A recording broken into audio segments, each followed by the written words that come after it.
ಶುರು ಮಾಡ್ತೀನಿ. ಫಸ್ಟ್ ನನ್ನ ತಂದೆ ತಾಯಿ ಸ್ಥಾನದಲ್ಲಿ ನೋಡೋಂಥ ನನ್ನ ದೇವ್ರ ದರ್ಶನ್ ಸರು, ಆಗ ಇಲ್ಲಿ ಬಂದಿರೋಂಥ ನೀವುಗಳು, ಆ ದರ್ಶನ್ ಸರ್ ಫ್ಯಾನ್ಸ್ಗಳು ನನಗೆ ಸಪೋರ್ಟ್ ಮಾಡೋಕ್ಕೆ ಅಂತ ಇರೋಂಥ ಎಲ್ಲ ಕಡೆಯಿಂದ ನಮ್ಮ ಅಣ್ಣಂದ್ರೆ ಎಲ್ಲರೂ ಬಂದಿದ್ದಾರೆ. ಅಣ್ಣ ನಿಮ್ಮೆಲ್ಲರಿಗೂ ಥ್ಯಾಂಕ್ಸ್ ಹೇಳ್ತಾ, ಸಂಪಿಗೆ ಅನ್ನೋ ಸಬ್ಜೆಕ್ಟ್ ನಾವು ಏನಕ್ಕೆ ಚೂಸ್ ಮಾಡಿದ್ವಿ ಅಂದರೆ, ಬಿಕಾಸ್ ಇವಾಗ ಹೆಣ್ಮಕ್ಳಿಗೆ ನೀವು ಎಷ್ಟೇ ಸಲನೂ ಇದಾಗಬಾರ್ದು ಅಂತಿದ್ರು ಅಫ್ಕೋರ್ಸ್ ಅದು ಆಗ್ತಾನೆ ಇದೆ. ರೀಸೆಂಟಾಗಿ ಎಲ್ಲೋ ಒಂದು ಕಡೆ ಒಂದು ಹುಡುಗಿನ ಕರ್ಕೊಂಡು ಹೋಗ್ಬಿಟ್ಟು ರೇಪ್ ಮಾಡಿ ವೀಡಿಯೋ ಮಾಡಿ ಬಿಡೋ ಲೆವೆಲಿಗೆ ಹೋಗ್ತಾ ಇದೆ.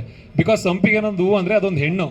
ಆ ಹೆಣ್ಣನ್ನು ಇದ್ರಲ್ಲಿ ನಾವೇನು ಹೇಳಕ್ಕೆ ಹೊರಟಿದ್ವಿ ಅಂದರೆ, ಕೆಲವೊಬ್ಬರು ಮಾತಾಡ್ಸಾ ಇದ್ದಾರೆ, ಕೆಲವೊಬ್ರು ಮುಟ್ಟಕ್ಕೆ ಹೋಗಿ ಅಂದರೆ ಅನುಭವಿಸ್ತವ್ರು ಸಾಯ್ತಾರೆ, ಮಾತಾಡಿದವರು ಸಾಯ್ತಾರೆ. ಆ ಒಂದು ಸಾರಾಂಶ ಇಟ್ಕೊಂಡು ಸಿನಿಮಾ ಮಾಡ್ತಾ ಇದ್ದೀವಿ. ಬಿಕಾಸ್ ಇದು ಕಂಟೆಂಟ್ ವೈಸ್ ಹೇಳಬೇಕು ಅಂದರೆ ಒಂದು ಹೆಣ್ಣಿನ ಬಗ್ಗೆ, ಸಂಪಿಗೆ ಅನ್ನೋದೊಂದು ಹೂವು, ಅದನ್ನು ಒಂದು ಹೆಣ್ಣಿಗೆ ಹೋಲಿಸಿ ಆ ಮಹತ್ವ ಏನಿದೆ ಅಂತ ತೋರ್ಸಕ್ಕೆ ಹೋಗ್ತಾರೆ ಅಂತ ಸಿನಿಮಾ. ಅದಾದಮೇಲೆ ಇವಾಗ ಇದರಲ್ಲಿ ಆರ್ಟಿಸ್ಟ್ ಮೇಡಮ್, ಆರ್ಟಿಸ್ಟ್ ನಮ್ಮ ಡೈರೆಕ್ಟರ್ದೊಂದು ಅಂದರೆ ನಮ್ಮ ಡೈರೆಕ್ಟರ್ ಕತೆ ವೈಸು ಟೆಕ್ನಿಕಲ್ ವೈಸ್ ಎಲ್ಲ ತುಂಬ ಸ್ಟ್ರಾಂಗು. ಬಟ್ ಅವ್ರಿಗೆ ಏನಾದರೂ ಸ್ವಲ್ಪ ಜಾಸ್ತಿ ಕ್ಯಾಮ್ರಾಗಳೆಲ್ಲ ನೋಡ್ಬಿಟ್ರೆ ಸ್ವಲ್ಪ ನರ್ವಸ್ ಆಯಿತು. ಸ್ವಲ್ಪ ಸ್ಟಾರ್ಟಿಂಗ್ ಪ್ರಾಬ್ಲಮ್ ಅವ್ರಿಗೆ, ಸೊ ಅದರಿಂದ ಸ್ವಲ್ಪ ನರ್ವಸ್ ಆದರು. ಅದಾದಮೇಲೆ ಇವರು ಗಿರಿಯಣ್ಣ ಅಂದ್ಬಿಟ್ಟು ನಮ್ಮ ಅಣ್ಣ, ನನ್ನ ಟೀಚರು, ಎಲ್ಲನೂ ನನ್ನ ಸಿನಿಮಾ ಡೈರೆಕ್ಟ್ರು ಎಲ್ಲ. ಅದಕ್ಕಿಂತ ಹೆಚ್ಚಾಗಿ ಒಬ್ಬರು ಗುರು ನನಗೆ, ರುದ್ರಣ್ಣ ಅಂದ್ಬಿಟ್ಟು. ನಮ್ಗೆಲ್ಲರದು ಒಂದು ಟೀಮ್ ಜರ್ನಿ ಬಂದ್ಬಿಟ್ಟು ಒಂದು 8 ಇಯರ್ಸ್ ಜರ್ನಿ. 8 ಇಯರ್ಸ್ ಜರ್ನಿಲಿ 2-3 ಸಿನಿಮಾ ಎಲ್ಲ ಪ್ಲಾನ್ ಮಾಡ್ಕೊಂಡ್ವಿ. ಬಿಕಾಸ್ ನಾವು ಬರೀ ಸಿನಿಮಾ ಮಾಡಬೇಕು ಅಂತ ಬಂದಿದ್ರೆ ಇಷ್ಟೊತ್ತಿಗೆ 4-5 ಸಿನಿಮಾ ಮಾಡಿರ್ತಿದ್ವಿ. ಬಿಸ್ನೆಸ್ ಮಾಡಬೇಕು. ಇವತ್ತು ಕನ್ನಡ ಇಂಡಸ್ಟ್ರಿ ಮಾರ್ಕೆಟ್ ಹೆಂಗಾಗಿದೆ ಅಂದರೆ, ಹೊಸಬ್ರಿಗೆ ದುಡ್ಡು ಹಾಕಿದ್ರೆ ದುಡ್ಡು ಬರಲ್ಲ, ಸಿನಿಮಾ ಮಾಡೋಕ್ಕೆ ಆಗ್ತಾ ಇಲ್ಲ. ಹೊಸಬ್ರುಗಳಿಗೆ ಆ ಪೈನ್ಗಳು madam. As a director, as a artist ಆಗಿ ಒಬ್ಬರು ಪ್ರೊಡ್ಯೂಸರ್ನ ಅಪ್ರೋಚ್ ಮಾಡಿ ನಾನು ಕರ್ಕೊಂಬಂದು, ಸರ್ ಸಿನಿಮಾ ಮಾಡಬೇಕು, ಸಿನಿಮಾ ಅರ್ಧಕ್ಕೆ ತೊಗೊಂಬಂದ್ವಿ, ಮುಹೂರ್ತ ಆಯಿತು, ಒಂದು 20 ದಿನ ಶೂಟಿಂಗ್ ಮಾಡಿದ್ವಿ. ಅದಾದಮೇಲೆ ಮತ್ತೆ ಇದು ಸ್ವಲ್ಪ ಎಕ್ಸ್ಟೆಂಡ್ ಆಯಿತು. ಇದೆಲ್ಲನೂ ಆದಮೇಲೆ ಥಿಯೇಟ್ರಿಗೆ ತೊಗೊಂಬಂದ್ಮೇಲೆ ಇನ್ನೊಂದು ಥರ ಪ್ರಾಬ್ಲಮ್ಮು. ರೀಸೆಂಟಾಗಿ ದೊಡ್ಡ ಮನುಷ್ಯ ಅನ್ನೋದೊಂದು ಸಿನಿಮಾ ಪ್ರಾಬ್ಲಮ್ ಆಯಿತು. ಆ ಥರ ಸಾವಿರಾರು ಪ್ರಾಬ್ಲಮ್ಸ್ ಇರುತ್ತೆ. ಅದನ್ನೆಲ್ಲ ದಾಟಿ ನಾವು ಸಿನಿಮಾ ರಿಲೀಸ್ ಮಾಡಿದ್ಮೇಲೆ ಜನಗಳಿಗೆ ಅಲ್ಲಿ 2 ಥರ ಇರುತ್ತೆ. ಅಕಸ್ಮಾತ್ ಜನಗಳು ನಮ್ಮನ್ನು ತೊಗೊಳ್ಳಿಲ್ಲ ಅಂದರೆ, ಯಾಕಂದ್ರೆ ಜನಗಳಿಗೆ ಇಷ್ಟ ಆಗಿಲ್ಲ ಅಂದರೆ ತೊಗೊಳ್ಳಲ್ಲ. ತೊಗೋಬೇಕು ಅಂತ ಹೇಳಕ್ಕೆ ನಾವು ಯಾರೂ ಅಲ್ಲ. ನಾವು ಅವ್ರಿಗೆ ಇಷ್ಟ ಆಗೋಂಥ ಸಿನಿಮಾ ಮಾಡಬೇಕು. ಯಾಕಂದರೆ ಅವ್ರು ಕಾಸು ಕೊಟ್ಟು ಸಿನಿಮಾ ನೋಡಬೇಕು ಅನ್ನೋದೊಂದು ರೀಸನ್ಗೆ ನಾವು ಸಿನಿಮಾ ಮಾಡೋದು. ಅದ್ರಲ್ಲಿ ನಾವು ಏನು ಮೆಸೇಜ್ ಕೊಡ್ತಾ ಇದ್ದೀವಿ, ಆ ಸಿನಿಮಾಯಿಂದ ಅವ್ರು ಏನು ತೊಗೊಂಡು ಹೋಗ್ತಾರೆ, ಏನೋ ಒಂದು ತೊಗೊಂಡು ಹೋಗೋಕ್ಕಾಗಿಲ್ಲ, ಮೆಸೇಜ್ ಹೇಳೋಕ್ಕಾಗಿಲ್ಲ ಅಂದರು, ಆ 2.5 ಗಂಟೆ ಬಂದು ಆ ವ್ಯಕ್ತಿ ನಮಗೆ ಟೈಮ್ ಕೊಡ್ತಿದ್ದಾರೆ. ಅಷ್ಟು ಏನೋ ಸ್ಟ್ರೆಸ್ಸಲ್ಲಿ ಅವ್ರದ್ದೆಲ್ಲನೂ ಬಿಟ್ಟು ನಮ್ಗೆ ಬಂದು ಟೈಮ್ ಕೊಡ್ತಾವ್ರೆ ಅಂತಂದರೆ, ಆ ಟೈಮ್ನ ಅವ್ರು ಕೊಡೋವಂಥ ದುಡ್ಡನ್ನು ನಾವು ಫುಲ್ಫಿಲ್ ಮಾಡ್ತಾ ಇದ್ದೀವಿ ಅನ್ನೋ ಒಂದು ಇಂಟೆನ್ಷನ್ಸ್ ಇಟ್ಕೊಂಡು ನಾವೆಲ್ಲದಕ್ಕಿಂತ ಹೆಚ್ಚಾಗಿ ಸಿನಿಮಾ ಜೊತೆಗೆ ಬಿಸ್ನೆಸ್ ಮಾಡೋಕ್ಕೆ ಬಂದಿದ್ದೀವಿ ಸರ್. ಬಿಸ್ನೆಸ್ ಮಾಡೋಕ್ಕೆ ಬಂದಿದ್ದೀವಿ. ಸೊ ಡೆಫಿನೆಟ್ಲಿ ಇವಾಗೇನು ಸಿನಿಮಾ ಹೊಸಬ್ರಿಗೆ ದುಡ್ಡು ಬರಲ್ಲ ಅದು ಇದಂತ ಏನಿದೆಯಲ್ಲ ಸರ್, ನಮ್ಮ ಸಿನಿಮಾ ಅಂತ ಬಂದಮೇಲೆ, ನಮ್ಮ ಸಿನಿಮಾ ನಮ್ಮದು ಅಂತ ಬೇರೆಯವ್ರ ಬಗ್ಗೆ ಗೊತ್ತಿಲ್ಲ, ನಮ್ಮ ಸಿನಿಮಾದಲ್ಲಿ ಯಾವುದೇ ಕಾರಣಕ್ಕೂ ಹೊಸಬ್ರಿಗೆ ಹಾಕಿದ್ರೆ ದುಡ್ಡು ಬರಲ್ಲ ಅನ್ನೋ ಒಂದು ಸಬ್ಜೆಕ್ಟ್ನ ಮರ್ಸೋ ಥರನೇ ಕೆಲಸ ಮಾಡಬೇಕು ಅಂತ ಹಾರ್ಡ್ ವರ್ಕ್ ಮಾಡ್ತಾ ಇದ್ದೀವಿ. ಓವರ್ ಆಲ್ ಟೀಮ್ ಅದಕ್ಕೋಸ್ಕರನೇ ಕೆಲಸ ಮಾಡ್ತಾ ಇದ್ದೀವಿ ಮೇಡಮ್. ಓಕೆ ಅಂದರೆ ಅವರು ಕ್ಲಾರಿಟಿ, ಇದು ಸಬ್ಜೆಕ್ಟ್ ವೈಸ್ ಕೇಳುವಾಗ ಕ್ಲಾರಿಟಿ ಇಲ್ವ. ನನ್ನ ಹೆಸರು ವರ್ಧನ್ ಅಂತ, ನನ್ನ ಮೂಲತಃ ಹಾಸನ್ನವನು. ನನ್ನ ಜರ್ನಿ ಇಂಡಸ್ಟ್ರಿಯಲ್ಲಿ ಇವಾಗ ಆಲ್ಮೋಸ್ಟ್ 8 ಇಯರ್ಸ್ ಜರ್ನಿ ಆಗ್ತಾ ಇದೆ. ನನ್ನ ಜರ್ನಿ ಸ್ಟಾರ್ಟ್ ಆಗಿದ್ದು ಕಿರಿಕ್ ಪಾರ್ಟಿಲಿ ಜೂನಿಯರ್ ಆರ್ಟಿಸ್ಟ್ ಆಗಿ. ಅಲ್ಲಿಂದ ಇಲ್ಲಿವರೆಗೂ ಒಂದು 4-5 ಸಿನಿಮಾ ಅಸಿಸ್ಟೆಂಟ್, ಅಸೋಸಿಯೇಟ್. ಅದಾದಮೇಲೆ ಗಿರಿಯಣ್ಣ ಅವ್ರ ಜೊತೆನೇ ಜರ್ನಿ ಮಾಡ್ಕೊಂಡು ಬಂದು ನನಗಿದ್ದಿದ್ದು ಫಸ್ಟಿಂದನೂ ಆರ್ಟಿಸ್ಟ್ ಆಗಬೇಕು ಅಂತಲೇ. ಇವಾಗ ಆರ್ಟಿಸ್ಟ್ ಆಗೋಕ್ಕೆ ನನಗೆ ನನ್ನ ಗುರುಗಳ ಸ್ಥಾನದಲ್ಲಿ ಒಂದು 2-3 ಜನ ಡೈರೆಕ್ಟರ್ಗಳಿದ್ದಾರೆ. ಫಸ್ಟು ಗಿರಿಯಣ್ಣ, ಪ್ರಸಾದ್ ಸರ್, ಆಮೇಲೆ ಸೇತು ಬ್ರೋ ಅಂತ ಇದ್ದಾರೆ. ಈ ಥರ ಅವ್ರಗಳ ಜೊತೆ ಆ ಬಾಂಡಿಂಗ್ನ ಬೆಳೆಸ್ಕೊಂಡು ಏನೋ ಅಲ್ದಿರೋನ್ನ ಕರ್ಕೊಂಬಂದು, ಆಯಿತು ನೀನು ಈ ಸಿನಿಮಾದಲ್ಲಿ ನೀನು ಲೀಡಾಗಿ ಮಾಡು ಅನ್ನೋ ಶಕ್ತಿ ತುಂಬಿದ್ದಾರೆ. ಅದೇನೋ ಮಾಡೋಕ್ಕೆ ಹೋದಾಗ, ಇಲ್ಲ ನಿನ್ಗೆ ಯಾರು, ನೀನು ಅಪ್ಪ ಅಲ್ಲ ಮಗ ಅಲ್ಲ ಏನೂ ಅಲ್ದೇ ರುದ್ರನ ನಂಬಿಕೆ ಇಟ್ಬಿಟ್ಟು ನಮಗೆ ಮಾಡಿ ನೀವು ನಾನು ಸಪೋರ್ಟ್ ಮಾಡ್ತೀನಿ ಅಂತ ಬಂದಿದ್ದಾರೆ. ನಮಸ್ಕಾರ, ನನ್ನ ಹೆಸರು ಗಿರಿಗೌಡ ಅಂತ. ನಂದಿದ್ದು ಮೊದಲನೇ ಚಿತ್ರ. ನಾನು ಹೇಳ್ಬೇಕಂದ್ರೆ ಒಂದು 15-20 ಸಾಂಗ್, ಒಂದು ಆಲ್ಬಮ್ ಸಾಂಗ್ಸ್ ಅಂತ ಇಶಾನಿ ಆಗಿರ್ಬೋದು, ರಾಹುಲ್ ಡಿಟೋ ಆಗಿರ್ಬೋದು, ಇವ್ರದ್ದೆಲ್ಲ ಆಲ್ಬಮ್ ಸಾಂಗ್ಗಳನ್ನ ನಾನು ಡೈರೆಕ್ಟ್ ಮಾಡ್ತಿದ್ದೆ. ಇವಾಗ ನಂದಿದ್ದು ಮೊದಲನೇ ಸಿನಿಮಾ. ಬಟ್ ಇದಕ್ಕಿಂತ ಬಿಫೋರು ಮದ್ದೂರು ಒಡೆಯ ಮತ್ತು ಮಹಾಕಾಳಿಪುತ್ರ ಅಂತ ಸಿನಿಮಾ, ಅದನ್ನು ಟೇಕ್ ಓವರ್ ಮಾಡಿ ಅದನ್ನು ಶೂಟಲ್ಲಿದೆ. ಬಟ್ ಇದನ್ನು ಬೇಗ ಮುಗಿಸ್ಬೇಕು ಅಂದ್ಬಿಟ್ಟು, ದಸರಾಗೆ ಬರಬೇಕು ಅಂದ್ಬಿಟ್ಟು ಒಂದೇ ಒಂದು ಪ್ಲ್ಯಾನ್ ಇಟ್ಕೊಂಡು, ಒಂದು ಸಣ್ಣ ಬಜೆಟಲ್ಲಿ ಸಿನಿಮಾ ಹೆಂಗೆ ಮಾಡ್ಬೋದು ಅನ್ನೋದನ್ನ ಹೊಸ ತಂಡ ಇಟ್ಕೊಂಡು, ಅದಾದಮೇಲೆ ಹೊಸ ಪ್ಲ್ಯಾನ್ ತಗೊಂಡು, ಆಮೇಲೆ ಟೆಕ್ನಿಕಲ್ಲಾಗಿ ಹೊಸದಾಗಿ ತಗೊಂಡು ಬರ್ತಾಯಿದ್ದೀವಿ. ಇದನ್ನು ಈ ಸಂಪಿಗೆ ಅನ್ನೋ ಕಾನ್ಸೆಪ್ಟ್ ಇಟ್ಕೊಂಡು.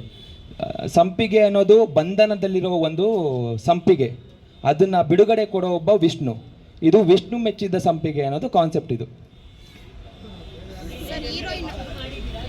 ಇದನ್ನ ಕಂಪ್ಲೀಟ್ ಮೇಲ್ಕೋಟೆಲ್ ಶೂಟ್ ಮಾಡಬೇಕು ಅಂತಿರೋದು ನಾವು. ಅದನ್ನ ಬಿಟ್ಟರೆ ಕೇರಳದಲ್ಲಿ ಕಣ್ಣೂರನಲ್ಲಿ ಶೂಟ್ ಮಾಡಬೇಕು ಅಂತಿರೋದು. ಆಮೇಲೆ ಇನ್ನೊಂದು ಏನಂದರೆ, ಇದನ್ನ 20 ಡೇಸಲ್ಲಿ ಒಂದು ಸಿನಿಮಾ ಮುಗಿಸ್ಬೋದು ಅನ್ನೋದನ್ನ ಹೊಸದಾಗೆ ಪ್ಲ್ಯಾನ್ ಮಾಡ್ಕೊಂಡು ಬರ್ತಿರೋ ಕಾನ್ಸೆಪ್ಟ್. ಸರ್, ಸಂಪಿಗೆ ಅನ್ನೋ ಕ್ಯಾರೆಕ್ಟರ್ನ ಇನ್ನೊಂದು ನಾವು ಹೆಂಗಂದರೆ ಚಾಪ್ಟರ್ ಬೈ ಚಾಪ್ಟರ್ ನಾವು ರಿವೀಲ್ ಮಾಡಬೇಕು ಅಂತಿದ್ವಿ. ಅದಕ್ಕೋಸ್ಕರ ಸರ್. ನಿಮ್ಮ ಸಂಪಿಗೆ ಇಶಾನಿ ಅವರ? ಇಲ್ಲ ಸರ್ ಇದನ್ನ ಅದೇ ಒಂದು ಮಲ್ರು ಹಾಂ ಸರ್ ನಾನು ಮೂಲತಃ ಮಾಗಡಿ ಅವನು ಹೀರೋಯಿನ್ ಸರ್, ಹೀರೋಯಿನ್ ಬೆಂಗಳೂರವ್ರೆ. ಹೌದು, ಎಲ್ಲ ಆಗಿದ್ದಾರೆ, ಆರ್ಟಿಸ್ಟ್ ಎಲ್ಲರೂ ಆಗಿದ್ದಾರೆ. ಬಟ್ ನೆಕ್ಸ್ಟ್ ಒಂದು ಚಾಪ್ಟರ್ ವೈಸ್ ಬರಬೇಕು ಅಂತ, ಚಾಪ್ಟರ್ ಬೈ ಚಾಪ್ಟರ್ ಬರಬೇಕು ಅಂತ ಪ್ಲಾನ್ ಇರೋದು. ಡೈರೆಕ್ಟ್ರೆ, ಆ ಸಂಪಿಗೆ ಮೇಲೆ ಕಲೆಗಳು ಹೆಚ್ಚಾಗಿದೆಯಲ್ಲ, ಏನೇನು ಹೇಳುತ್ತದೆ ಸರ್? ಇದೊಂದು ಮಲ್ಡ್ರು ಮಿಸ್ಟ್ರಿ ಕಾನ್ಸೆಪ್ಟ್ ಸರ್ ಇದು. ಈ ಸಂಪಿಗೆ ಕ್ಯಾರೆಕ್ಟರ್ ಏನಿದ್ದಾಳೆ, ಅವಳು ಯಾವ ಥರ ಬಂಧನದಲ್ಲಿ ಇದ್ಲು, ಅವಳು ಹೆಂಗೆ ಈಚೆ ಬರ್ತಾಳೆ ಇದ್ರೊಳಗೆ ಅನ್ನೋದಕ್ಕೆ ವಿಷ್ಣು ಹೆಂಗೆ ಅದನ್ನು ಸಾಥ್ ಕೊಡ್ತಾರೆ ಅನ್ನೋದು ಒಂದು ಕಾನ್ಸೆಪ್ಟ್ ಸರ್. ಇದರಿಂದ ಏನಾದರೂ ಒಂದು ಪರಿಹಾರ ಇದೆಯಾ ಅಥವಾ ಇಶ್ಯೂ ಆಗಿದೆ ಅಂತ ಅಷ್ಟೇ ಹೇಳೋದಾಯ್ತು ಸರ್? ಇಲ್ಲ, ಪರಿಹಾರ ಇದೆ. ಇದನ್ನ ಹೆಂಗೆ ಬಿಡುಗಡೆ ಸಿಗತ್ತೆ, ಒಬ್ಬ ಬಂಧನದಲ್ಲಿರೋ ಒಬ್ಬ ಸಂಪಿಗೆಗೆ ಹೆಂಗೆ ಬಿಡುಗಡೆ ಸಿಗತ್ತೆ ಅನ್ನೋದು ಸಿಗತ್ತೆ ಸರ್. ಇಲ್ಲ ಸರ್, ಯಾವುದೇ ಥರನೂ ರಿಯಲ್ ಕಾನ್ಸೆಪ್ಟ್ ಥರ ಯಾವುದೂ ಇಲ್ಲ. ಇದು ನಮ್ಮ ಸವಿಸ್ಗಾಗಿ ಮಾಡಿರೋದು. ಇದು ಲೇಟ್ ಆಗಿದ್ದಕ್ಕೆ ಎಲ್ಲರಿಗೂ ಶ್ರಮಿಸ್ಬೇಕು.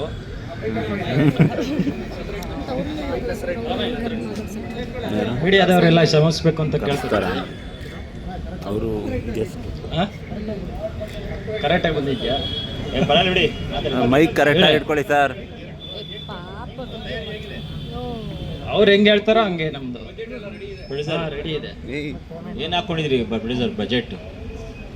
ಎಷ್ಟು ಇವಾಗ 1.5 ಕೋಟಿ ಅಂತ ಹೇಳಿದ್ದಾರೆ. ಹೆಚ್ಚಾದರೂ ಆಗ್ಬೋದು, ಕಡಿಮೆ ಆದರೂ ಆಗ್ಬೋದು. ಅವ್ರ ಮೇಲೆ, ಡೈರೆಕ್ಟರ್ ಮೇಲೆ ಡಿಪೆಂಡ್.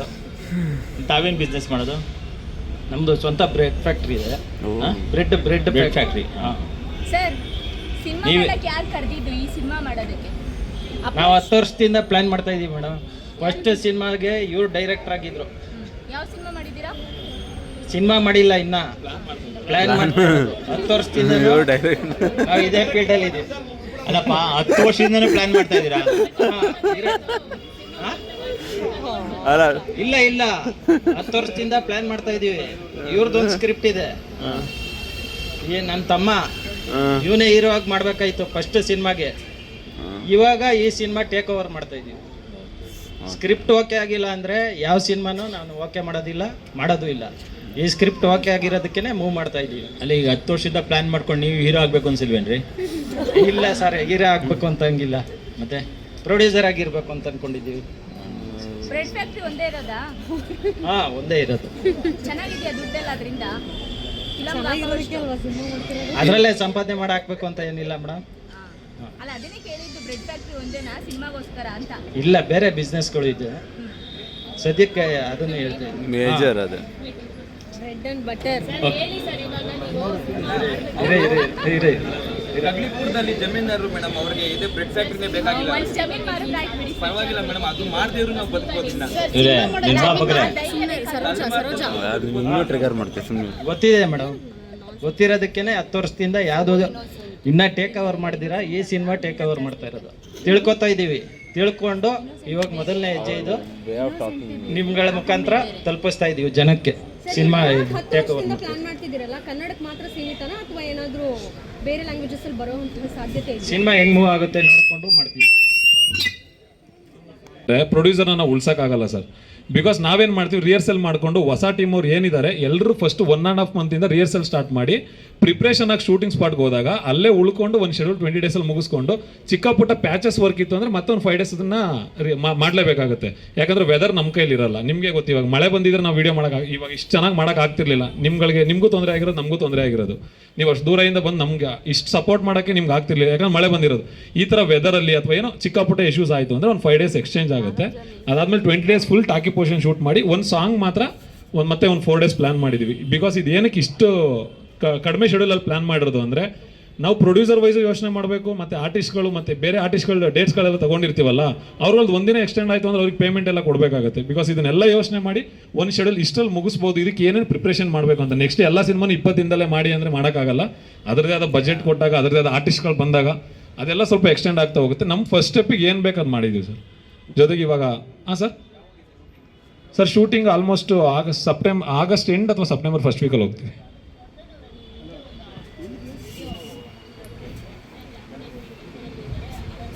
ಮೇಡಮ್ ಅಂದರೆ ಹೇಳಿ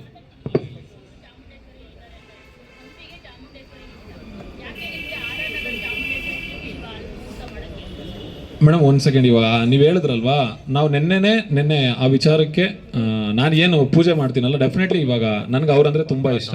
ಬಿಕಾಸ್ ತಾಯಿನ ನಾವು ಚಾಮುಂಡೇಶ್ವರಿಗೆ ಹೋಲಿಸ್ಬೋದು, ಎಲ್ರು ಯಾರಿಗಾದ್ರೂ ಹೋಲಿಸ್ಬೋದು. ನಮ್ಮ ತಾಯಿನ ನಾವು ಯಾರಿಗೂ ಹೋಲಿಸಿದ್ರು ಕೇಳೋ ರೈಟ್ಸ್ ಯಾರಿಗೂ ಇಲ್ಲ. ಬಿಕಾಸ್ ಆ ವಿಚಾರಕ್ಕೆ ನಾನು ಹೋಗ್ಬಿಟ್ಟು ಅವ್ರ ಅಣ್ಣ ಹತ್ರ ದಿನಕರ್ ಅಣ್ಣ ಅವ್ರು ಆ್ಯಕ್ಚುಲಿ ಕ್ಲಾಪ್ ಮಾಡೋಕ್ಕೆ ಬರಬೇಕಾಗಿತ್ತು. ಅಣ್ಣ ಹತ್ರ ಕೇಳಿದೆ, ಸಿಚುವೇಶನ್ ಸರಿ ಇಲ್ಲ ಚಿನ್ನ, ಡೆಫಿನೆಟ್ಲಿ ನಾನು ನೆಕ್ಸ್ಟ್ ಮುಂದಿನ ದಿನಗಳಲ್ಲಿ ನಾವು ಸಪೋರ್ಟ್ ಮಾಡೇ ಮಾಡ್ತೀವಿ ಅಂತ ಹೇಳಿ ನೆನ್ನೆ ಮನೆಗೆ ಹೋಗಿ ಅಣ್ಣನಿಗೆ ಇನ್ವಿಟೇಷನ್ ಕೊಟ್ಟು ಅವ್ರ ಬ್ಲೆಸ್ಸಿಂಗ್ಸ್ ಮಾಡಿ 1 hour ಕೂತ್ಕೊಂಡು ಮಾತಾಡಿಸಿ ನೆಕ್ಸ್ಟ್ ಸಿನಿಮಾ ಏನು ಪ್ಲಾನ್ ಮಾಡ್ತಿದ್ದೀರಾ, ಏನು ಎತ್ತ, ಅದು ರಿಲೀಸಿಗೆ ಚೆನ್ನಾಗಿ ಬನ್ನಿ, ಇವಾಗ ನೀವು ಮಾಡ್ಕೊಂಡು ಬನ್ನಿ, ರಿಲೀಸಿಗೆ ನಾನು ದರ್ಶನ್ ಅವರು ಎಲ್ಲರೂ ಬಂದು ನಿಂತ್ಕೋತೀವಿ ಅಂತ ನೆನ್ನೆ ದಿನಕರಣ ಈ ಮಾತು ನಾನು ಏನಕ್ಕೆ ಹೇಳ್ತಾ ಇದ್ದೀನಿ ಅಂದರೆ ಅದನ್ನು ರಿವೀಲ್ ಮಾಡಂಗಿರಲಿಲ್ಲ. ಬಿಕಾಸ್ ನೀವು ಇವಾಗ ಹೇಳಿದ್ರಲ್ಲ ಚಾಮುಂಡೇಶ್ವರಿ ಅಂತ ಹೇಳಿದ್ರಿ ಅಂತ. ಬಿಕಾಸ್ ನಮ್ಮ ತಾಯಿನ ಇವಾಗ ನನಗೆ ಅವ್ರ ತಾಯಿ ಸಮಾನ ಅಂತ ಮೇಡಮ್, ನಾನು ಚಾಮುಂಡೇಶ್ವರಿನೂ ಅಂತ ಅನ್ಕೊಂತೀನಿ. ಬಿಕಾಸ್ ಇವಾಗ ದೇವ್ರು ಹೊರ ಕೊಟ್ಟಿಲ್ಲ ಅಂದ್ರೆ ದೇವ್ರನ್ನೇ ಬೈಯೋಂಥ ಕ್ಯಾಟಗರಿ. ನಮ್ಗೆ ಅವ್ರು ಹೊರ ಕೊಟ್ಟಿದ್ದಾರೆ. ಬಿಕಾಸ್ ಇವ್ ನೋಡಿ ಇವಾಗ ಇಷ್ಟು ಜನ ಇವಾಗ ಎಲ್ಲ ಒಂದು ಕಡೆ ಅಣ್ಣಂದ್ರೆಲ್ಲ ಬಂದಿದ್ದಾರಲ್ಲ, ಅದು ದರ್ಶನ್ ಸರ್ ನನಗೆ ಕೊಟ್ಟಿರೋ ಭಿಕ್ಷೆ. ಬಿಕಾಸ್ ಅವ್ರು ಬಂದು ಪ್ರೀತಿ ತೋರಿಸ್ತಾ ಇದ್ದಾರೆ. ಎಲ್ಲೋ ಒಂದು ಯಾವುದೋ ಒಂದು ಡಿಸ್ಟಿಕಲ್ಲಿ ಅಥವಾ ತಾಲೂಕಲ್ಲಿ ಹೋದಾಗ ಒಂದು 100 ಜನ ಬಂದು ನನಗೆ ಸಿನಿಮಾ ನೋಡ್ತಾರೆ ಅಂದರೆ, ಫಸ್ಟ್ ಶೋ ಜನಗಳು ಬಂದು ನೋಡ್ತಾರೆ ಅಂದರೆ, ಇವಾಗ ಒಂದು ಕಂಟೆಂಟ್ ವೈಸು ರುದ್ರಣ್ಣ ಅವ್ರದ್ದು ಅಥವಾ ಗಿರಿಯಣ್ಣ ಅವ್ರದ್ದು ಕಾಂಟ್ಯಾಕ್ಟ್ಸ್ ಅವ್ರದ್ದು ಸಬ್ಜೆಕ್ಟ್ ವೈಸ್ ಆದರೆ, ನನಗೇನಾದರೂ ಆ ಥರ ಇದೆ ಅಂತಂದರೆ ದರ್ಶನ್ ಸರ್ ಹಾಕಿರೋ ಭಿಕ್ಷೆ. ಅವ್ರ ಅಭಿಮಾನಿಗಳ ನಾನು ಒಬ್ಬ ಡೈ ಹಾರ್ಟ್ ಫ್ಯಾನ್ ಆಗಿರೋದ್ರಿಂದ ಅವ್ರ ಅಭಿಮಾನಿಗಳು ಹಾಕುವಂಥ ಭಿಕ್ಷೆ ಮೇಡಮ್. ಆ ಜೀವ ಇರೋವರೆಗೂ ಅವ್ರಿಗೆ ಯಾವಾಗಲೂ ಋಣಿಯಾಗಿರ್ತೀನಿ. ಇವತ್ತು ಏನು ಹೊಸ ಸಿನಿಮಾ ಸಂಪಿಗೆ ಮುಹೂರ್ತ ಕಾರ್ಯಕ್ರಮಕ್ಕೆ ಭಾಗಿಯಾಗಿರ್ತಕ್ಕಂಥ ಎಲ್ಲ ಮಾಧ್ಯಮದ ಮಿತ್ರರೇ ಹಾಗೂ ವೇದಿಕೆ ಮೇಲೆ ಕುಳಿತಿರತಕ್ಕಂಥ ನಿರ್ಮಾಪಕರಾದಂಥ ರುದ್ರಕುಮಾರ್ ಅವರೇ, ನಾಯಕ ನಟರಾದಂಥ ವರ್ಧನ್ ಅವರೇ ಹಾಗೂ ನಿರ್ದೇಶಕರಾದಂಥ ಸಹೋದರ ಗಿರಿಗೌಡ್ರೆ, ಇವತ್ತೇನು ಹೊಸ ಒಂದು ಉದ್ದೇಶವನ್ನು ಇಟ್ಕೊಂಡು ಒಂದು ಒಳ್ಳೆಯ ಸಿನಿಮಾವನ್ನು ಕನ್ನಡಿಗರಿಗೆ ಕೊಡಬೇಕು ಅನ್ನತಕ್ಕಂಥ ನಿಮ್ಮ ಉದ್ದೇಶ ಏನಿದೆ ಅದು ಯಶಸ್ವಿಯಾಗಲಿ. ಇವತ್ತು ಕನ್ನಡ ಚಿತ್ರರಂಗದಲ್ಲಿ ಅನೇಕ ದೊಡ್ಡ ದೊಡ್ಡ ಬಜೆಟ್ನ ಸಿನಿಮಾಗಳಿಗೂ ಸಹ ಎಲ್ಲೋ ಒಂದು ಕಡೆ ನಮ್ಮ ಜನ ಹೋಗಿ ನೋಡ್ತಿಲ್ಲ ಅಂತಕ್ಕಂಥ ಕೊರಗಿದೆ. ಆದರೆ ನಾನು ಹೇಳಲಿಕ್ಕೆ ಏನಪ್ಪ ಇಷ್ಟಪಡ್ತೀನಿ ಅಂದರೆ, ಒಳ್ಳೆ ಸಿನಿಮಾವನ್ನು, ಒಳ್ಳೆಯ ಕತೆ ಇರತಕ್ಕಂಥ ಸಿನಿಮಾವನ್ನು ಕನ್ನಡಿಗರು ಯಾವತ್ತೂ ಸೋಲಿಸಲಿಲ್ಲ. ಅದೇ ರೀತಿ ಒಳ್ಳೊಳ್ಳೆ ಸಿನಿಮಾಗಳು, ಒಳ್ಳೆಯ ಕತೆಗಳನ್ನು ಹೊತ್ತು ಬರಲಿ. ಹೊಸ ಹೊಸ ನಿರ್ದೇಶಕರು, ಹೊಸ ಹೊಸ ನಾಯಕ ನಟರುಗಳು ಕನ್ನಡ ಚಿತ್ರರಂಗಕ್ಕೆ ಅವಶ್ಯಕವಾಗಿ ಬೇಕಾಗಿದೆ. ಯಾಕಂದರೆ ಇವತ್ತು ಕನ್ನಡ ಚಿತ್ರರಂಗ ಒಳ್ಳೊಳ್ಳೆಯ ಕತೆಯನ್ನು ಇಟ್ಕೊಂಡಿರ್ತಕ್ಕಂಥ ಅನೇಕ ಕತೆಗಾರರಿದ್ದಾರೆ. ಅವರೆಲ್ಲರನ್ನು ಹುಡುಕಿ ತರುವಂಥ ಕೆಲಸವನ್ನು ಕನ್ನಡ ಚಿತ್ರರಂಗ ಮಾಡಬೇಕು. ಏನು ಮುಂದುವರಿದ ನಾಯಕ ನಟರುಗಳೇನಿದ್ದಾರೆ ಅವರೆಲ್ಲರೂ ಕನ್ನಡ ಚಿತ್ರರಂಗ ಒಂದಷ್ಟು ಶಕ್ತಿ ತುಂಬುವಂಥ ಕೆಲಸವನ್ನು ಅವರೆಲ್ಲರೂ ಮಾಡಬೇಕು. ವಿಶೇಷವಾಗಿ ಏನು ಸಂಪಿಗೆ ಚಿತ್ರತಂಡ ಏನಿದೆ ಇವರೆಲ್ಲರಿಗೂ ಒಳ್ಳೆಯದಾಗಲಿ, ಶುಭವಾಗಲಿ ಅಂತ ಹೇಳಿ ಹಾರೈಸ್ತೇನೆ. ನಮಸ್ಕಾರ. ಎಲ್ಲರಿಗೂ ನಮಸ್ಕಾರ. ನಾನು ನಿಮ್ಮ ಸಾನ್ಯ ಅಯ್ಯರ್. ಮೊದಲನೇದಾಗಿ ಗಿರಿ ಬಗ್ಗೆ ಹೇಳಲೇಬೇಕು. ಗಿರಿ ನಮ್ಮ ಅಣ್ಣ ಇದ್ದ ಹಾಗೆ, ಎಷ್ಟೋ ವರ್ಷಗಳ ಪರಿಚಯ ನಮ್ಮಿಬ್ರದ್ದು. ನಮ್ಮ ಬ್ರದರ್ ಫ್ರಮ್ ಅನದರ್ ಮದರ್ ಅಂತ ಹಾಗೆ ತಿಳ್ಕೊಬೋದು. ಅವನಿಷ್ಟು ವರ್ಷ ಖಂಡಿತ ಕನಸು ಒಂದೇ, ನಾನು ನಿರ್ದೇಶಕನಾಗಬೇಕು ಕನ್ನಡ ಸಿನಿಮಾ ರಂಗದಲ್ಲಿ ಅಂತ. ಹಲವಾರು ಅವನೇ ಹೇಳ್ಕೊಂಡ ಹಾಗೆ ಹಲವಾರು ಪ್ರಾಜೆಕ್ಟ್ಸ್ಗಳನ್ನ ಮಾಡಿದ್ದಾನೆ. ತೆರೆ ಹಿಂದೆ ಜಾಸ್ತಿ ಕೆಲಸ ಮಾಡಿ ಇಷ್ಟು ವರ್ಷ ಗಳಿಸ್ಕೊಂಡಿರುವಂಥ ಎಕ್ಸ್ಪೀರಿಯನ್ಸ್ನ ಇವಾಗ ಸಂಪಿಗೆ ಮೂಲಕ ನಿಮ್ಮೆಲ್ಲರ ಮುಂದೆ ತರ್ತಾ ಇದ್ದಾನೆ. ಒಂದೆರಡು ಮಾತು ಆಚೆ ಈಚೆ ಆಗಿರಬಹುದು, ಸ್ವಲ್ಪ ಅವನಿಗೆ ಸ್ಟೇಜ್ ಫಿಯರ್ ಇರೋದ್ರಿಂದ ದಯವಿಟ್ಟು ಕ್ಷಮಿಸಿ ಅಂತ ಕೇಳ್ಕೊತೀನಿ ಏನಾದರೂ ತಪ್ಪು ಮಾತಾಡಿದರೆ. ಬಟ್ ಸ್ಟೇಜ್ ಫಿಯರ್ಗೂ ನಾವು ಕ್ಯಾಮ್ರಾ ಹಿಂದೆ ಯಾವ ಥರ ಕೆಲಸ ಮಾಡ್ತೀವಿ ಅನ್ನೋದಕ್ಕೂ ಒಂದಕ್ಕೊಂದು ಸಂಬಂಧನೇ ಇಲ್ಲ. ಸೊ ನೆಕ್ಸ್ಟ್ ನೀವು ನಿಮ್ಮ ವಿಮರ್ಶೆಗಳನ್ನ ದಯವಿಟ್ಟು ಸಿನಿಮಾ ನೋಡಾದಮೇಲೆ ನೀಡಿ ಅಂತ ಕೇಳ್ಕೊತೀನಿ. ಯಾಕಂದರೆ ನಿಮ್ಮ ವಿಮರ್ಶೆಗಳಿಂದನೇ ನಾವು ಮುಂದಕ್ಕೆ ಇನ್ನೊಂದು ಹೆಜ್ಜೆ ಇಡೋಕ್ಕಾಗೋದು, ಸಿನಿಮಾ ರಂಗದಲ್ಲಿ ಬೆಳೆಯೋಕ್ಕಾಗೋದು, ಮತ್ತೆ ಮತ್ತೆ ಕನಸು ಕಾಣೋಕ್ಕಾಗೋದೇ ಮಾಧ್ಯಮರಿಂದ. ಯಾಕಂದರೆ ನೀವೆಲ್ಲರೂ ಅಷ್ಟು ಪ್ರೋತ್ಸಾಹನ ಎಲ್ಲ ತರಹ ಕೊಡ್ತಾ ಇರ್ತೀರ. ಯಾವಾಗಲೂ ಪ್ರತಿಯೊಂದು ಸೂಕ್ಷ್ಮ ವಿಚಾರಗಳನ್ನು ನೀವು ಅಬ್ಸರ್ವ್ ಮಾಡ್ತಾ ಇರ್ತೀರಾ, ಅಥವಾ ನಾವು ಎಡವಿದ್ರೆ ನಮಗೆ ಸಾಥ್ ಕೊಡ್ತೀರಾ, ಅಥವಾ ನಾವು ಏನಾದರೂ ಸಾಧಿಸಿದ್ರೆ ನಮಗೆ ಸಾಥ್ ಕೊಡ್ತೀರಾ. ಸೊ ಹಾಗಾಗಿ ಹೀಗೆ ಈ ಒಂದು ಹೊಸ ಪ್ರಯತ್ನಕ್ಕೆ, ಹೊಸ ತಂಡಕ್ಕೆ ನಿಮ್ಮ ಸಾಥ್ ಇರಲಿ ಅಂತ ನಾನು ಕೇಳ್ಕೊತೀನಿ. ಹೊಸ ತಂಡ ಆಗಿದ್ರೂ ಕೂಡ ಪ್ರತಿಯೊಬ್ಬರು ಹಲವಾರು ವರ್ಷಗಳದ ಎಕ್ಸ್ಪೀರಿಯನ್ಸನ್ನು ತರ್ತಾ ಇದ್ದಾರೆ ತೆರೆ ಮೇಲೆ ಅಂತಲೇ ಹೇಳ್ಬೋದು. ನಾನು ಇವತ್ತು ಇಲ್ಲಿ ಕೂತ್ಕೊಂಡು ಗಿರಿ ಬಗ್ಗೆ ಮಾತಾಡ್ತಾ ಇದ್ದೀನಿ ಅಂತಂದರೆ ನಂಗೆ ನಂಬೋದಕ್ಕೆ ಆಗ್ತಾಯಿಲ್ಲ. ಯಾಕಂದರೆ ನಾನು ಇಷ್ಟು ವರ್ಷ ನೋಡಿರೋದ್ರಿಂದ ಇಶಾನಿ ಅವರ ಮ್ಯೂಸಿಕ್ ವಿಡಿಯೋಸ್ ಆಗಿರಲಿ, ರಾಹುಲ್ ಡಿಟೋ ಮ್ಯೂಸಿಕ್ ವಿಡಿಯೋಸ್ ಆಗಿರಲಿ, ಅಥವಾ ಏನೋ ಅಸಿಸ್ಟೆಂಟ್ ಅಸೋಸಿಯೇಟ್ ಡೈರೆಕ್ಟರ್ ಆಗಿ ಕೆಲಸ ಮಾಡಿರೋದಾಗಿರಲಿ, ಪ್ರತಿಯೊಂದೂ ನಾನು ನೋಡಿದ್ದೀನಿ. ಆದರೆ ನಾವೆಲ್ಲರೂ ಅವನಿಗೆ ಹುರಿದುಂಬಿಸ್ತಾ ಇದ್ವಿ, ನೀನು ಆಗಲೇಬೇಕು ಒಂದು ದಿವಸ ಅಂತ. ಬಟ್ ಇವತ್ತು ಅವನ ಕಾಲ ಮೇಲೆ ಅವನೇ ನಿಂತ್ಕೊಂಡು ಎಷ್ಟು ಜನ ತೆಗಳಿದ್ರೂ ಅವನು ನಾನು ಸಾಧಿಸಿ ತೋರಿಸ್ತೀನಿ ಅಂತ ಇವತ್ತು ನಿಮ್ಮ ಮುಂದೆ ಬಂದಿಯೇ. ಇಷ್ಟು ಜನ ಮಾಧ್ಯಮದವ್ರನ್ನ ನಾನು ನೋಡಿದಾಗ ಇವತ್ತು ನಾನು ಎಕ್ಸ್ಪೆಕ್ಟೇ ಮಾಡಿರಲಿಲ್ಲ. ನನಗೆ ತುಂಬಾ ಖುಷಿ ಆಗ್ತಿದೆ, ತುಂಬಾ ಹೆಮ್ಮೆ ಆಗ್ತಿದೆ. Is come this far in life and he'll reach much more heights ಅಂತ ಹೇಳ್ಬೋದು. ಹಾಗೆ ಇಡೀ ತಂಡಕ್ಕೆ ಕಂಗ್ರ್ಯಾಚುಲೇಷನ್ಸ್. ಇನ್ನೂ ಹೆಚ್ಚು ಹೊಸ ಹೊಸ ಕಾನ್ಸೆಪ್ಟ್ಗಳನ್ನ ಕನ್ನಡ ಸಿನಿಮಾ ರಂಗಕ್ಕೆ ತೊಗೊಂಬನ್ನಿ ಅಂತ ನಾನು ಕೇಳ್ಕೊತೀನಿ. ಯಾಕಂದರೆ ಇವಾಗ ನಾವೇ ಬೆಂಗಳೂರು ನಾವು ಹೇಳಿದಾಗೆ ಕಾಸ್ಮೋಪಾಲಿಟನ್ ಸಿಟಿ ಆಗಿರಬಹುದು, ಪ್ರತಿಯೊಂದು ಭಾಷೆನೂ ಇಲ್ಲಿ ರಿಲೀಸ್ ಆಗುತ್ತೆ. ಬೇರೆ ಬೇರೆ ಭಾಷೆಗಳನ್ನ ಹೋಗಿ ನಾವು ತುಂಬಾ ಪ್ರೋತ್ಸಾಹಿಸ್ತಾ ಇರ್ತೀವಿ. ಆದರೆ ನಮ್ಮದೇ ಆದ ಭಾಷೆಯಲ್ಲಿ ನಮ್ಮ ಕನ್ನಡದಲ್ಲಿ ಒಂದು ಒಳ್ಳೆ ಕಾನ್ಸೆಪ್ಟ್ ಬಂದಾಗ ಅದನ್ನು ಥಿಯೇಟರ್ಗೆ ಹೋಗಿ ನಾವು ಸಪೋರ್ಟ್ ಮಾಡೋದೇ ಇಲ್ಲ ಯಾವತ್ತೂ. ಸೊ ದಯವಿಟ್ಟು ಹೊಸ ಕಲಾವಿದರಿಗೆ, ಹೊಸ ಕಾನ್ಸೆಪ್ಟ್ಗಳಿಗೆ ಜನರು ಸ್ವಲ್ಪ ಜಾಗ ಮಾಡಿಕೊಡ್ಬೇಕು ಅಂತ ನನ್ನ ಒಂದು ವಿನಂತಿ ಅಷ್ಟೆ.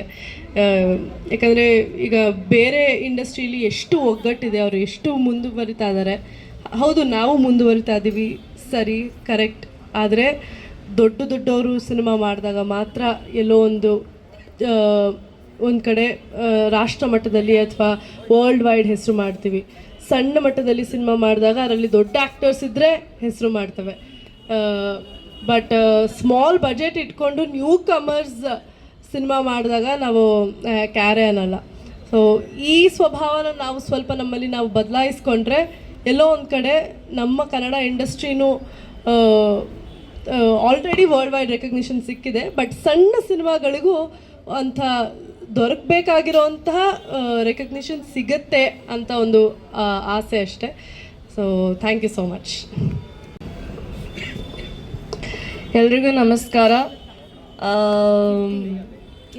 ಸೊ ಫಸ್ಟ್ಲಿ ನಾನು ಏನು ಹೇಳ್ಬೇಕಂದ್ರೆ, ಆಬ್ವಿಯಸ್ಲಿ ಗಿರಿಗೌಡ ಅವರು, ಇಟ್ಸ್ ಬಿನ್ 3 years, 3 ವರ್ಷ ಆಗಿದೆ ನಮ್ಮ ಭೇಟಿ ಆಗಿರೋದು. ಆ್ಯಕ್ಚುಲಿ ಸಾನಿಯಾ ಅವರು ನಾವು ಫಸ್ಟು ಮೀಟ್ ಮಾಡಿರೋದು, ದೀಪ ಅಮ್ಮ ಮತ್ತು ಎಲ್ಲರೂ ಮೀಟ್ ಮಾಡಿದ. ಅವ್ರು ಫಸ್ಟ್ ಮೀಟ್ ಆದಮೇಲೆ ಅವರೇ ಇಂಟ್ರೊಡ್ಯೂಸ್ ಮಾಡಿದ್ರು ಗಿರಿಗೌಡ ಅವ್ರನ್ನ ಅಂತ. ಸೊ ಈ 3 ವರ್ಷದಲ್ಲಿ ನಾವಿಬ್ಬರು ತುಂಬ, ಅವ್ರು ನಮ್ಮ ತಮ್ಮ ಥರ ಇದ್ದಾನೆ. ಆ್ಯಂಡ್ ನಾವು ಇಬ್ಬರು ತುಂಬ ಕ್ಲೋಸ್ ಆಗಿದ್ದೀವಿ. ಆ್ಯಂಡ್ ಮ್ಯೂಸಿಕ್ ವಿಡಿಯೋಸು ಇದೆಲ್ಲ ವರ್ಕ್ ಮಾಡಿದ್ದೀವಿ. ಸಖತ್ತಾಗಿ ಡೈರೆಕ್ಟ್ ಮಾಡ್ತಾರೆ. And for the first time ಇವಾಗ ಈ ಸಂಪಿಗೆ ಅಂತ ಈ ಮೂವಿ ನೋಡಿದ್ರೆ I am so proud of him. ಇದು ಒಂದು ಕನ್ನಡ ಮೂವಿ ರಿಲೀಸ್ ಆಗುತ್ತೆ, ಅವನು ಡೈರೆಕ್ಟ್ ಮಾಡ್ತಾನೆ. ಅದರಿಂದ ನನಗೆ ತುಂಬ ಖುಷಿ ಆಗ್ತಿದೆ. ಯಾಕೆಂದರೆ ನಾನು ನೋಡಿದ್ದೀನಿ, ನಾವು ಎಲ್ಲರೂ ನೋಡಿದ್ದೀವಿ ಆ್ಯಕ್ಚುಲಿ ಅವನು ಹೆಂಗೆ ಬೆಳೀತಾ ಇದ್ದಾನೆ, ಹೆಂಗೆ ಕಷ್ಟಪಟ್ಟಿದ್ದಾನೆ, ಎಷ್ಟು ಕಷ್ಟಪಟ್ಟಿದ್ದಾನೆ. ಅವ್ರ ಅಮ್ಮ ಮತ್ತು ಅವ್ರ ಅಪ್ಪ ತುಂಬ ಇವಾಗ ನಿಜ ನಾನು ಹೇಳ್ಬೇಕಂದ್ರೆ ಅವ್ರ ಅಪ್ಪಂಗೆ ಇವಾಗ ಅವ್ರ ಅಪ್ಪನೇ ನೋಡ್ತಾ ಇದ್ದಾರೆ. ತುಂಬ ಪ್ರೌಡಾಗಿದ್ದಾರೆ ಅವನ ಮೇಲೀಗ ಅಂತ ನನಗೆ ಗೊತ್ತು.